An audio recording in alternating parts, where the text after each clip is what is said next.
几名潜水爱好者正在一个水下洞穴探索，突然，他们眼前出现了几件散落的潜水装备，看上去似乎有些年头了。在好奇心的驱使下，他们继续往前，然后竟看到了几具穿着潜水服的枯骨，而这一发现也揭开了一个尘封多年的悬案。大家好，我是神秘言，欢迎观看本期的洞潜故事——雅各布井事件。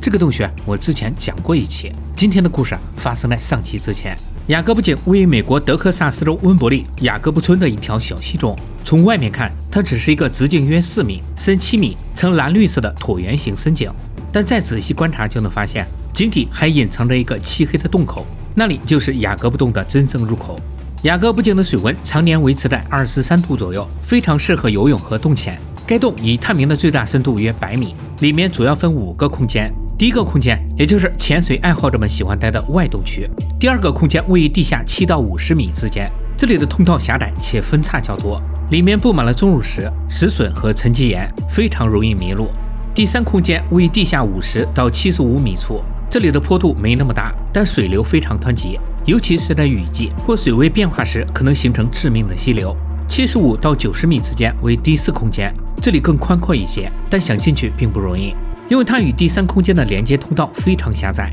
叫马蹄形空间，那里经常会被碎石堵住，大部分的事故也都是发生在这里。从第四空间往内穿过一段狭窄通道后，就到了第5空间后面其实还有，但目前人们只探索到了这里。从第2空间开始，洞内没有任何自然光，而且淤泥较多，在里面游动时一不小心就会把沉积物搅动起来，使得水中的能见度迅速降低。因此，雅各布井既是全美著名的游泳胜地，同时也是最危险的洞穴之一。据统计，至少已经有20人在洞潜时死在了里面，而我们本期的故事就是其中比较典型的一个。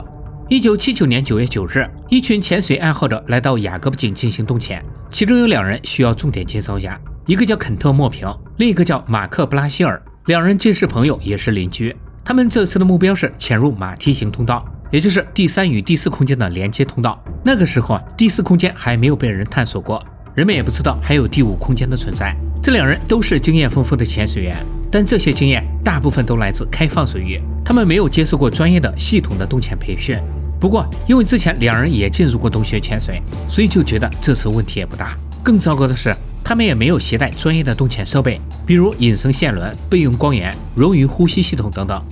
不得不说他们的胆子有点大。在与支援潜水员约好返回时间后，肯特、马克与另一名潜伴乔治跳入了水中，3人从泉眼中心入口下潜，然后沿着其他人布置好的引绳一路向下。通过前半段的开阔水域后，他们顺利进入第2空间，结果发现这里的水流较平日更为湍急，很可能是近期连续降雨的原因。很快3人又来到第3空间，这里的地势不再那么陡峭，但环境却变得更差了，也是因为水流增强，再加上他们的游动，底部的沉积物全被搅动了起来，3人立刻就看不清引绳在哪了。肯特与马克依旧在按计划往马蹄形通道钻，在低能见度的情况下，一旦迷路几乎没有折返的空间。而这2人当时还没有带引绳，没有带备用灯，气瓶内的气体也不足一半，按说根本就不应该再进去了。他们的另一名潜伴乔治恰好看见2人拖着气瓶钻进去的一幕，他赶快用灯光及敲击气瓶提醒他俩别进去，但没有得到任何回应。之后肯特与马克就消失在了通道深处，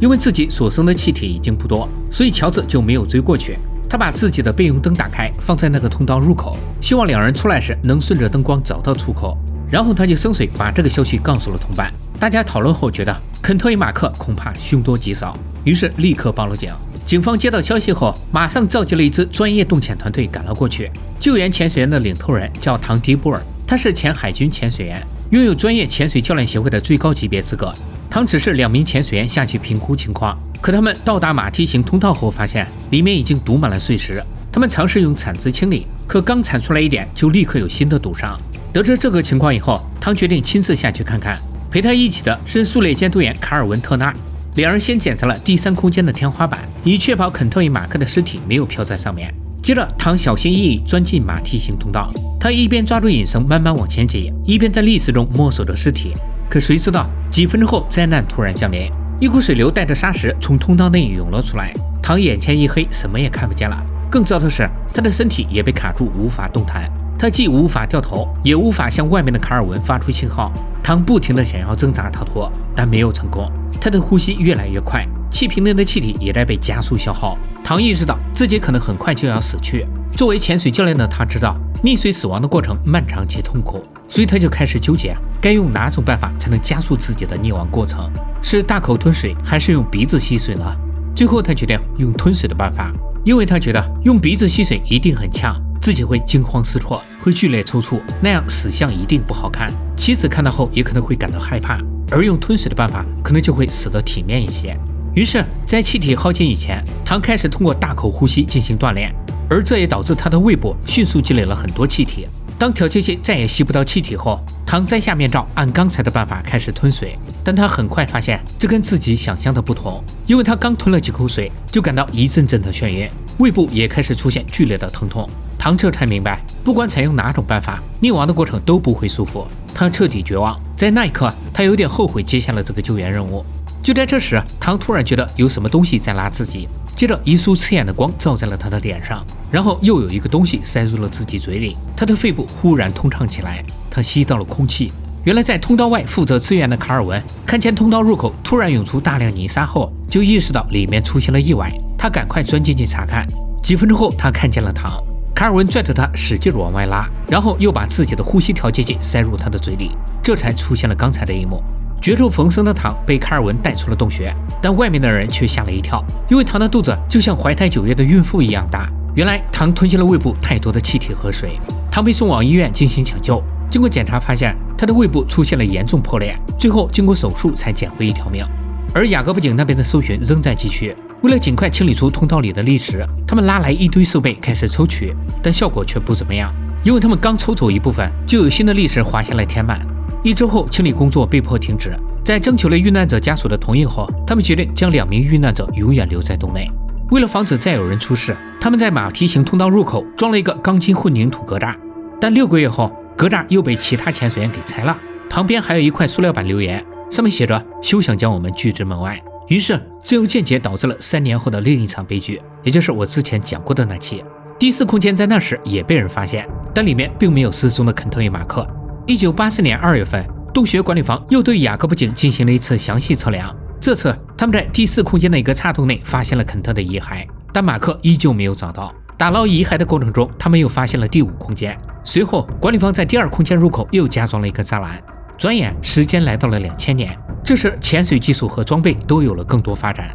于是一支探险队再次对雅各布井展开探索。当他们在第4与第5空间之间的一条岔洞测量时，发现了部分人类遗骸，装备上的信息证实这正是失踪了21年的马克。但可惜的是，因为受常年水流的冲击，马克的遗骸只剩不到一半，但这个失踪案也总算是有了一个结果。其实他们在第5空间内还发现了一具遗骸，但至今都没有弄清他的身份。由此可见，雅各布井内的死亡人数至少在20人以上。关于马克和肯特死亡的原因也很明显，水流突变、沉积物搅动导致的视野消失是直接原因，但根本原因还是他们缺乏经验，风险意识不够，没有引导绳，没有备用光源，没有溶于系统等等。当时的潜水装备也在客观上限制了他们的应急处理能力，而这起事故也直接推动了人们对强制引导绳、双人结伴潜水、溶于装备等安全准则的重视。尤其是在复杂的洞穴中，潜水员必须严格遵守进洞必带绳、离绳必返航的原则。好了，那本期视频到这里就全部结束了，感谢各位的观看，